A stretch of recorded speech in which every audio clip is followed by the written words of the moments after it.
welcome to Herald Show. I know you're wondering why you're seeing my face starting this program. It is because two masquerades have decided to dance. And tonight, we are bringing you a bigger masquerade who is even bigger than the two masquerades you are seeing this night. We have tonight live from the Redeemed Evangelical Mission in Barbuga, the presiding bishop of TREM worldwide. Please help me welcome Bishop Mike Okonkwo. Good evening, sir. Thank you. It's my joy to be on the program. Thank you. And we also have the executive producer of Herald Show himself, Mr. Peter Orina. Bishop, I want to welcome you once again to Ireland. I know you have been here 3 times now. Is it the 3rd time or the 4th time? The 3rd time. I know the very first time I was fortunate to be there. I actually did the coverage and it was on Herald Show. We got a lot of feedback, positive feedback.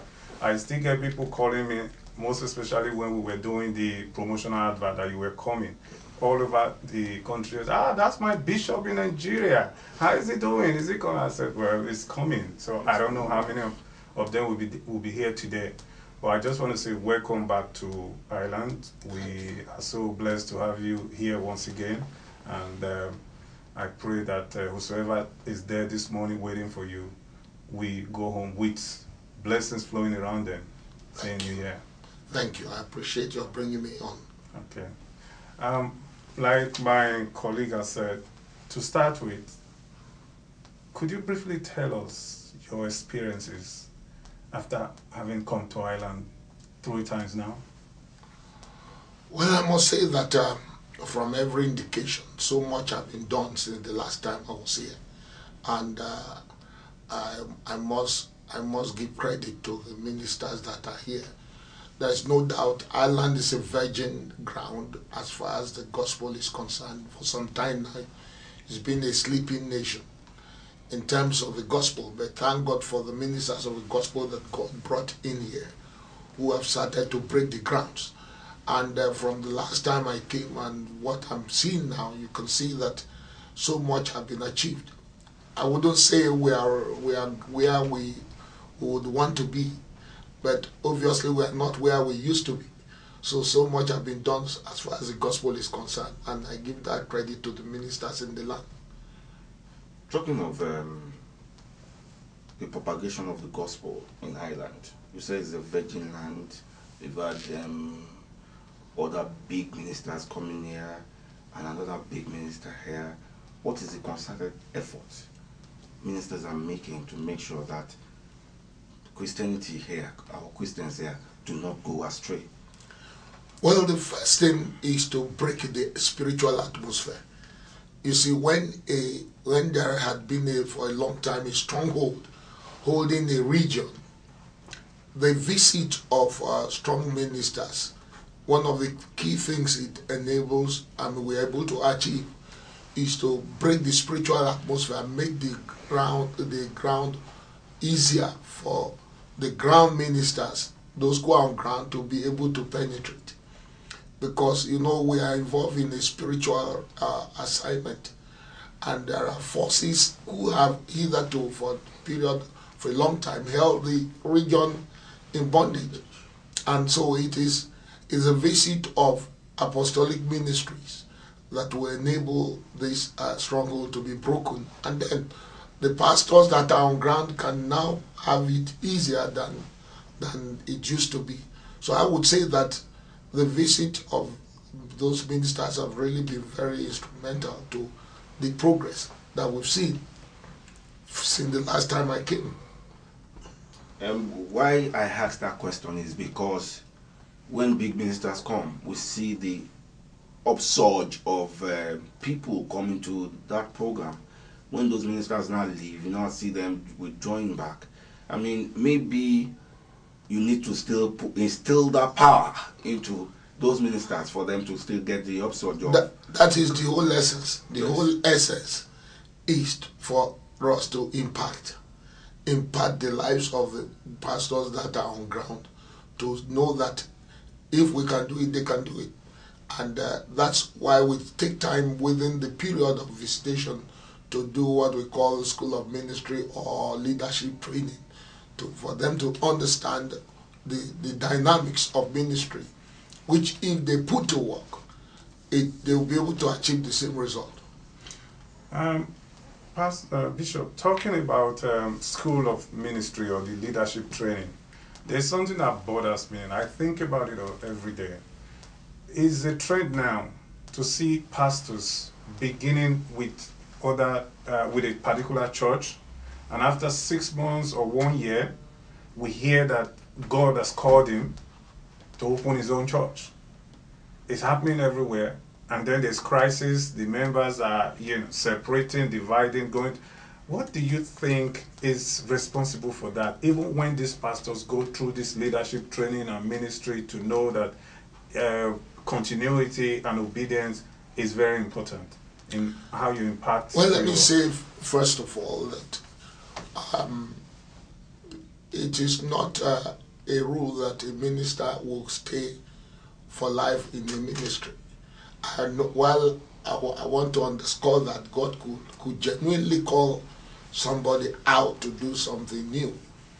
Now, having said that, there is no doubt that there are many who are out there who claim that God had told them to go out and start a work, which have no business doing that. They only end up creating confusion and misunderstanding and sources of discord among brethren.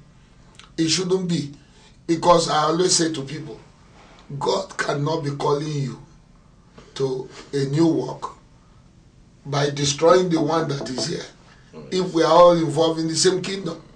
So oftentimes, most of this God said is not God saying.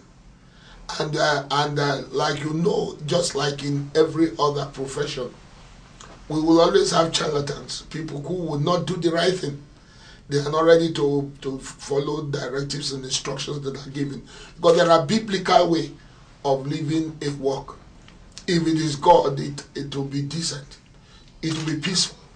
It will be a blessing. The individual will leave from the front door and can always come back to the house, knowing fully well this is the house that launched me out. As a matter of fact, that mother church should launch the person out and be there when the new church work is starting. That's how it should be. But oftentimes, I think what causes it is a quest for power, quest for money, and all that. That's one of the reasons why those things happen. And the truth is that in the final analysis, somewhere along the line, it catches up with them. Because whatsoever you sow, you will reap. So it doesn't fail. I've seen it repeatedly over the years. When people do things like that, initially you will think that, oh, this guy is making it. And people could rush there. And then suddenly, after a period of time, the trouble begins because you have laid the wrong foundation. So it's not a good thing to do at all. Anyone who will leave a ministry must do it decently according to the scriptures. Trem, in Ireland, you have 2 parishes going strong. Do you think that the reason why Trem in Ireland is doing strong is because of those 2 parishes? Do you think that if you now have proliferation of those parishes, there will be crisis? I don't think so. The important thing is to have quality ministers who believe in the vision. If you have strong ministers in like we have in Barbergan and in Galway, who believe in the ministry, I mean, what's the reason for me? What reason would somebody have to break a church? For example, I'm in Nigeria. I'm not living here. I'm not going to come here to live. Are you following? My only interest is to see the church here grow. If I grow in leaps and bounds, that will make me relocate to Ireland, for long as we follow the vision. So there is really no reason, like I told you, it's lack of understanding. A vision is progressive. I understand that there is no way I can individually accomplish the vision that God gave to me.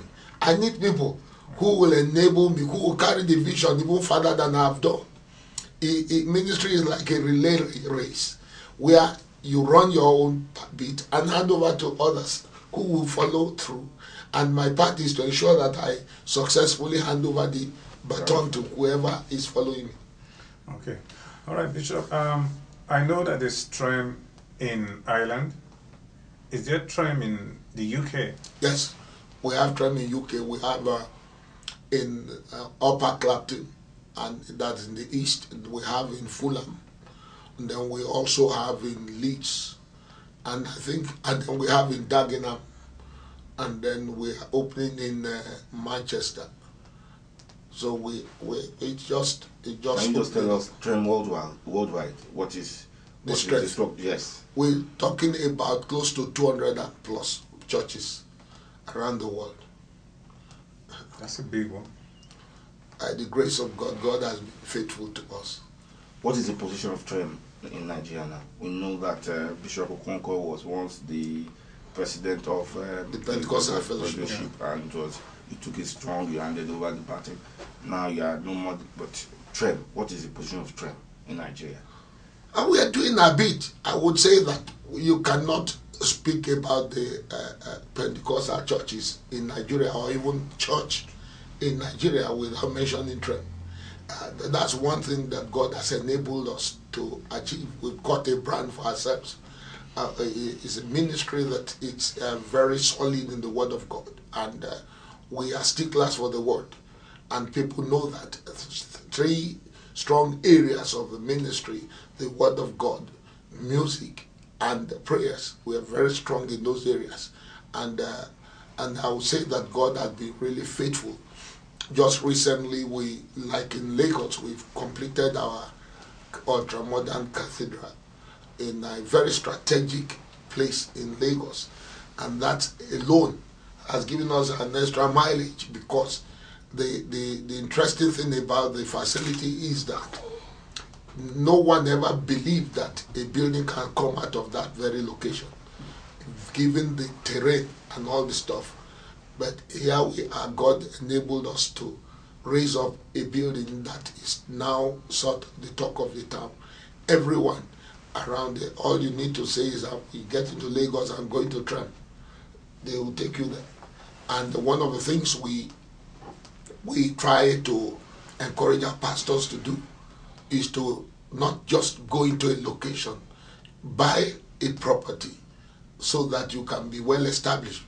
If you're still renting a place, you are at the mercy of the landlord, who could throw you out at any time. So most of our churches are in their facilities. So we are grateful to God. And there are other social activities we're involved in Nigeria. For instance, every year I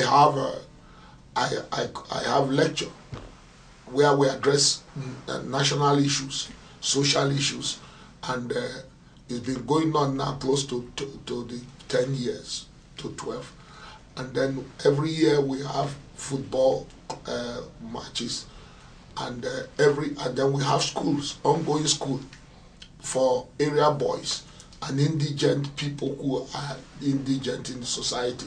3 schools within the city of Lagos, for instance, where we train people free of charge, give them vocational training, and then empower them when they finish.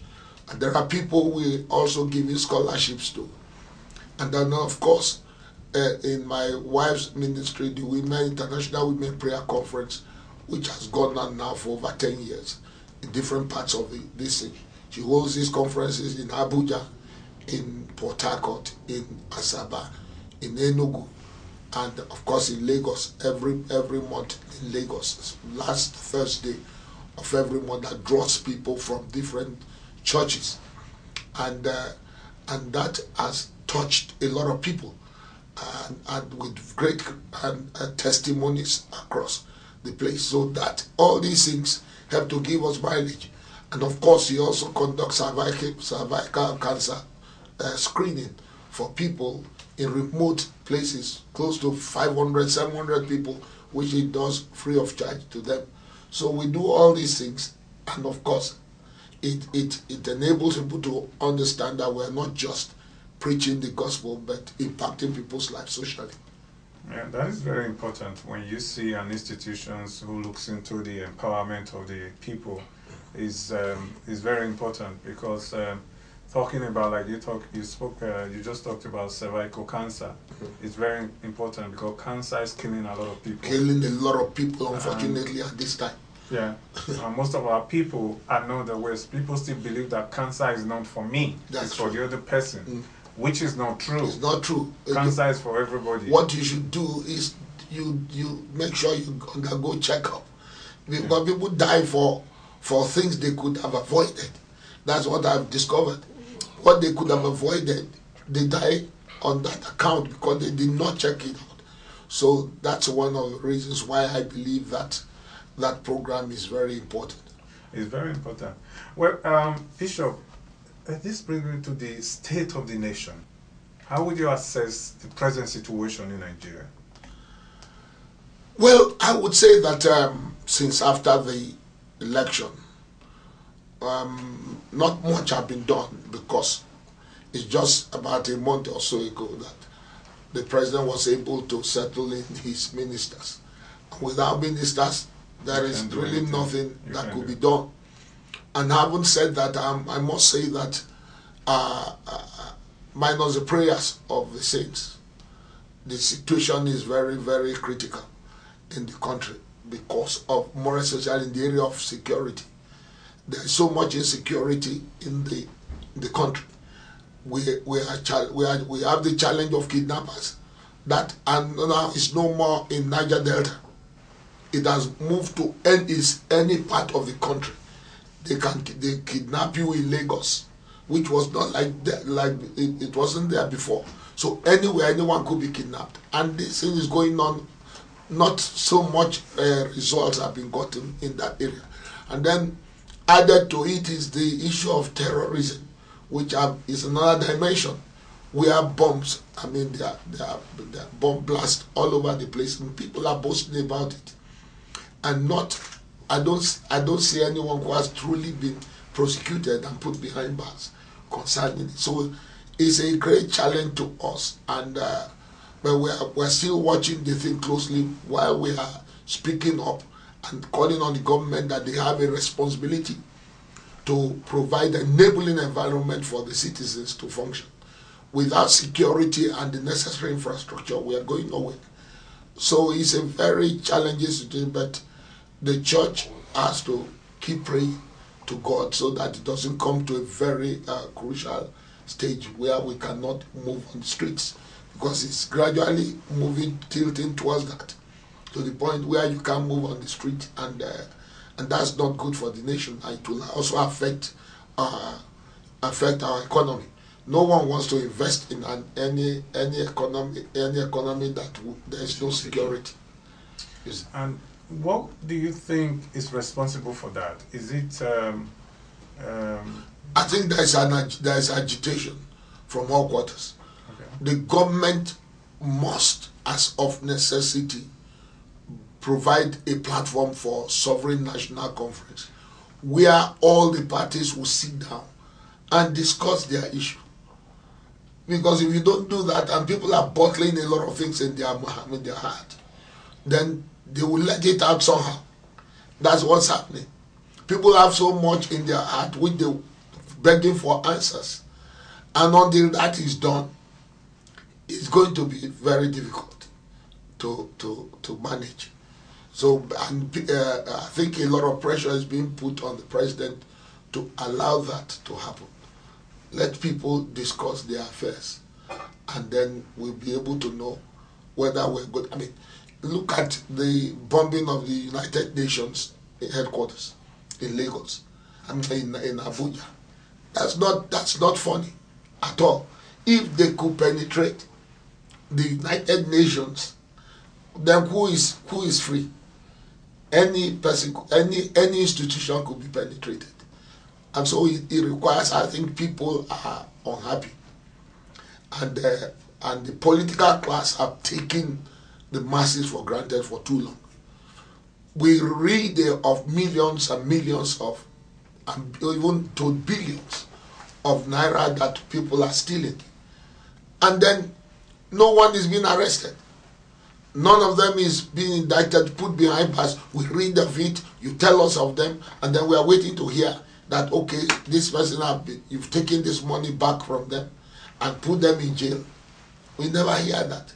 And so people are wondering, there is so much suffering, the roads are bad. The fuel situation is not even better. You see that electricity has gone down to South Africa, that is less than Nigeria, is having close to how many, about 40,000 megawatts, and Nigeria, that is 150, 160, we're having less than 40 megawatts. 4,000 megawatts. That's not good. So, and what is happening is that there is so much unemployment. Why? Because people cannot use their initiative. Everyone is now looking. Most of the companies are shut down, and when you shut them down, that means many will be unemployed. And a man that is not unemployed, you're thinking in terms of 3-5 people behind him that is taken care of. So a lot of our companies are going to Ghana. So all these people are unhappy, and so they must let it out somehow. With due respect, sir, you have mentioned things that are really putting Nigeria and Nigerians down. But we still lay the blame at the doorsteps of big people like you, of fathers of the nation, who are where politicians will run to when they get into trouble. Father, please pray for me. And you still lay hands on them and pray for them. It is as if you intercede for them not to get imprisoned. But when you now come out to condemn all these things, and in the bedroom you pray for them, and nothing happens to them, we must lay those problems at your doorstep. No, you will not look at it that way. We have a responsibility. Do you know that if we have not been praying, it could have developed into anarchy? It would have become, it is just because we are praying. That's why it has not degenerated to anarchy in the country. And number two, the Bible enjoins us to pray for those in authority. Number three, the fact that you cancel somebody who comes, as a church, we don't have the right to send anyone, no matter how bad he is, who comes to God, away. So what do? You cancel him to do what is right. And the fact that you cancel someone to do what is right, and he leaves you to do what he wants, you can't put that blame on me. So what I expect is for the law to have its course. You see what I mean?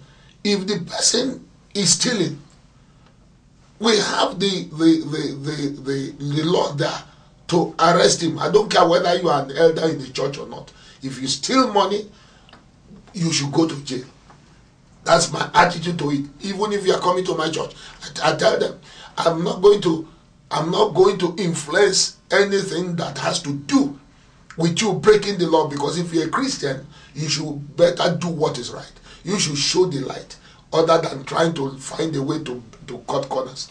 And so I expect the law to take its course. The reason this thing is continuing is because the law has not taken its course. Most of the institutions that are set up, for me, are just window dressing. EFCC, window dressing.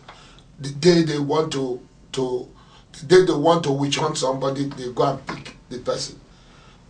People are committing atrocities every day who are in the government, and no one is doing anything. And we've been telling the government, take action.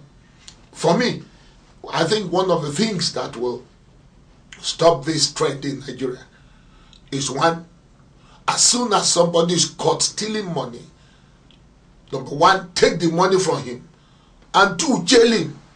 What if the money has been put into the church coffers?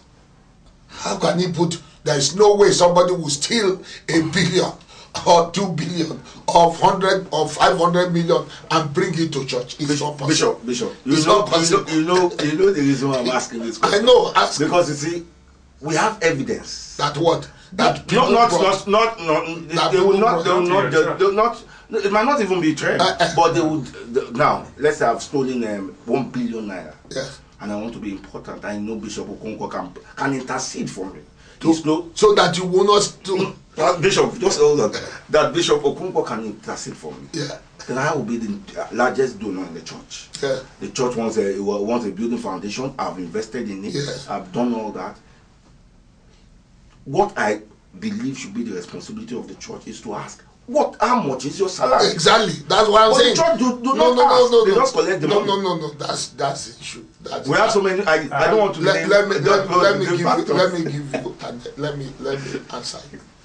For instance, for me, if Bible tells me to know the state of your sheep.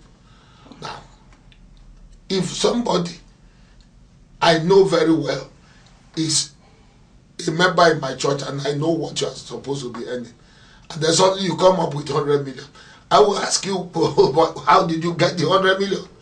Where did you get it from? You must tell me. What did you do? I must check through this. How legitimate is this money? If you have stolen it, for me, I will not take it. Unless I didn't know where you dumped it. But once I find it out from the coffers, I will not take, I won't touch it because it's stolen money. And you should return it. We teach these things. As far as our ministry is concerned, we teach it. Listen, we in our church, we're passionate about Nigeria.